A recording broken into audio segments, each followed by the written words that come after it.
Okay, well, we're here this morning, and may I first say welcome to the Paynesville Maritime Museum, Don.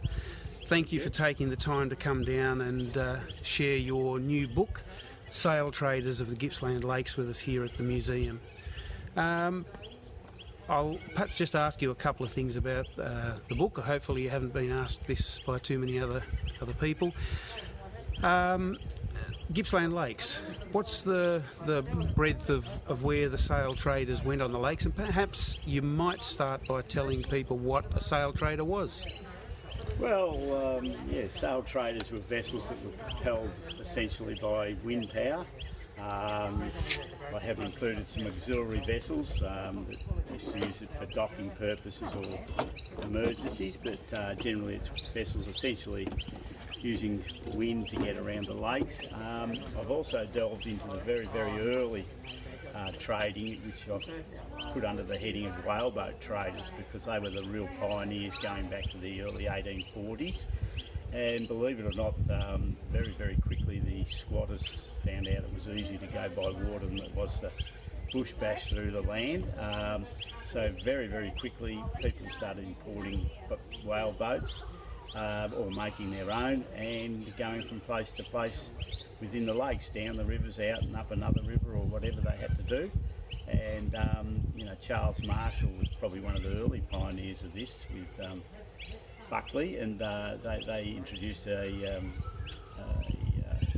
trading vessel called the Sarsfield that went from the McClellan Straits through to the Nicholson near the goldfields, and it was quite prolific. Went every other day sort of thing, backwards and forwards. So that was the beginning, and of course then things developed. That Georgina Smith came in into the lakes in the 1856, I think it was, something like that, and that really opened it up. So once that started, they all of a sudden thought, well, if that vessel can get in, we can get some shallow draft vessels to follow, and then went from one strength to another, and that's how the sailboat traders began on the Gippsland Lakes. Yes. So what were the reaches of the vessels within the lakes? How far up the rivers did they get, and to which places? Yeah, till they couldn't go any further, really. A lot of them, like, they used to go up the Avon River, and they went as far as they could go, and they could just barely turn the vessel around to go back out again. And I think in some cases you will notice that some of the early steamers actually were double-ended, so they could back out because they couldn't turn around. So they went as far as they could. A lot of them just tied to the bank. And the sailboat traders, they even poled them up the rivers, and so they just got somewhere tied to some trees, put a couple of planks across and loaded or unloaded accordingly, so door-to-door service. And were there other ways they got the boats around within the lakes? Because I imagine poling wouldn't be practical for going great distances. Yeah, no, eventually sailing was the way to go, but as I said, later on they had auxiliary vessels, so if the wind dropped out or it was a hard place to get into, the Wongra Bell was a perfect example.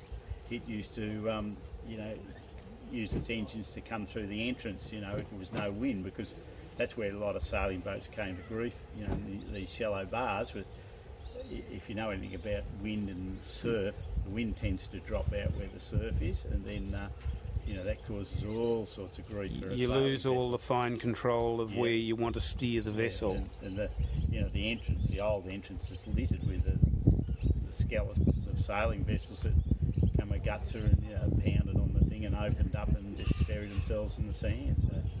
Would I be right in imagining that the sail traders disappeared an appreciable time before the steam and motor traders disappeared on the lakes? Yeah, look, they had their place, especially in the little hamlets and stuff up the rivers. But the steamers, they were very cunning, because they got really shallow draft vessels. Some of them only drew 3 feet or a metre, of water, so they could go a fair way. And the sailing vessels, of course they had shallow draft vessels, but because the steamers weren't constrained, like, if you came in the entrance and a westerly gale blowing, well, you're going to be sitting at Lakes Entrance till you can get a wind to allow you to go to the west. But the steamer just kept chugging up against the wind, and unless it was really, really big seas, it didn't affect it. So, you know, they had that drawback. And you've got to remember the development of the lakes, you know, the opening of the entrance was really, it should have happened 20 or 30 years before, because they opened it up with the decline, because the railways had reached Sale and then Bairnsdale, and that just took away the bulk of the cargo, because everything could be shipped to Melbourne just like that. And then of course that was superseded by road transport, so it was the beginning of the end, you know, when they opened the new entrance up. But you know, quite often governments sort of follow the trends rather than lead them, so as we know. Yes. This book, the Sail Traders book, is a companion piece to the Steam and Motor Traders book that you released a couple of years ago now. How many vessels are detailed in the Sail Traders book? I think there was 113 actually sail traders, and then there's whaleboats on top, and then there's some anecdotal things at the end, so you know, be probably 130 or up roughly vessels. I forgot how many. But yeah, it's actually, I thought there was, I started off when I did it, I was going to just do one book on the whole lot, but then I realised, gee, it's too much, you know, and when you get too big a book, the cost goes up. So I thought, oh well, I'll just divide it into two, and I sort of ended up, I thought the sailboat traders was going to be the hard one, but it ended up the first one was the harder one. The steamers, you know, tracking all them down. I've still tracked down more sort of stories, you know, doing this one too, and that's what a historian is all about. You never end. You start something, but you're always finding new things, or people coming out of the woodwork and saying, "Oh, you've seen this, you've seen that, or you know this," and no, and so you know that's why the maritime incidents, I did a second edition. I just got so much new information researching these other two books. It just opened up a Pandora's box. So in a sense, all of these books become the starting place for the next generation of historians. Yeah, I hope so.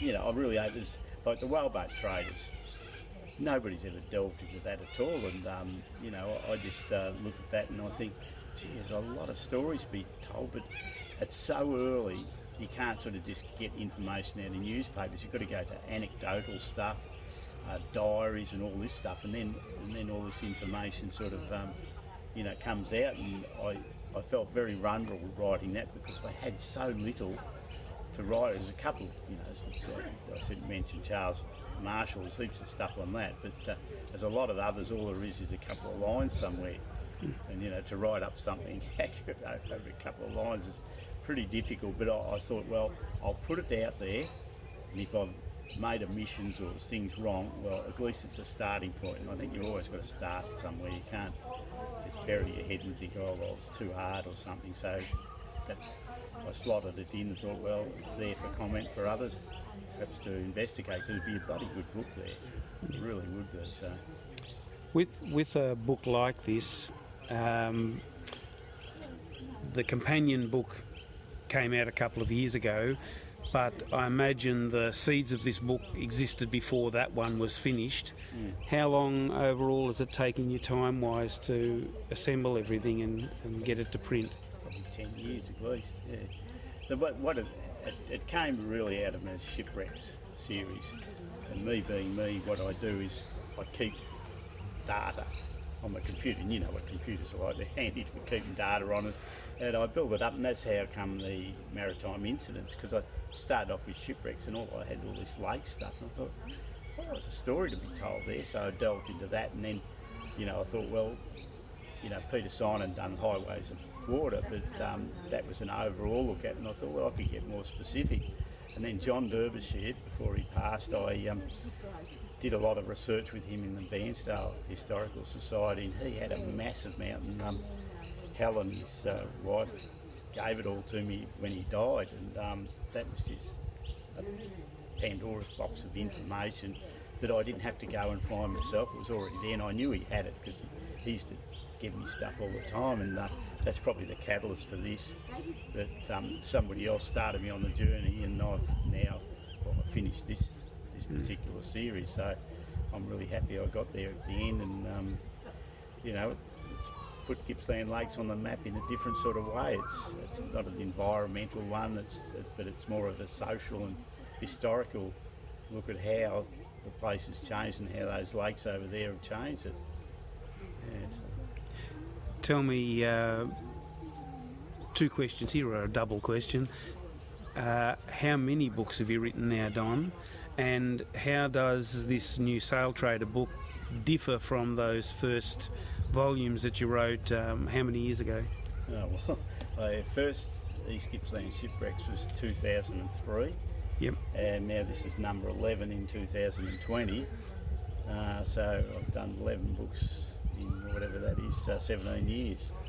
So probably that's not too bad, because last year I did 3 books, and one, because I do environmental stuff too, so I did one for Parks Victoria, and then I did one of our diving group, the Friends of Aware Reef, which is an environmental thing in diving.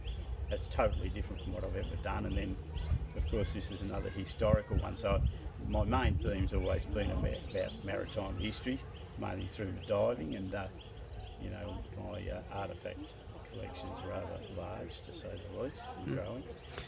And the difference between those first books and this one in the way it's been written and the format that it's in now, what's the main differences? Well, I design my own now, because believe it or not, the last book, Shipwreck book I did, the designing cost me more than the printing. So, you're looking at books costing you $18. And out of that $18, probably $13 was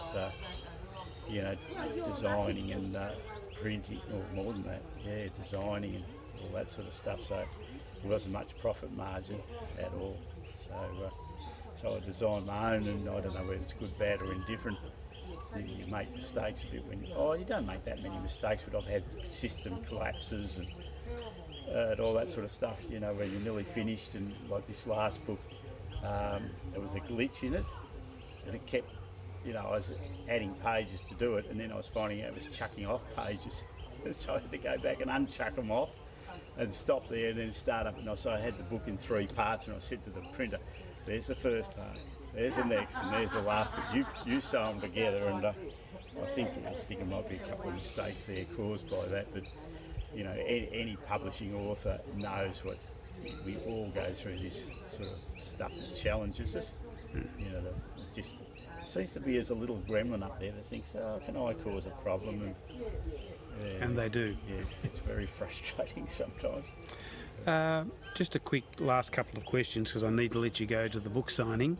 What do you think is most important about collecting this information?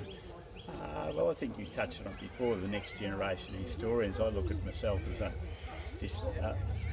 just a part, a cog in the wheel of passing on our history.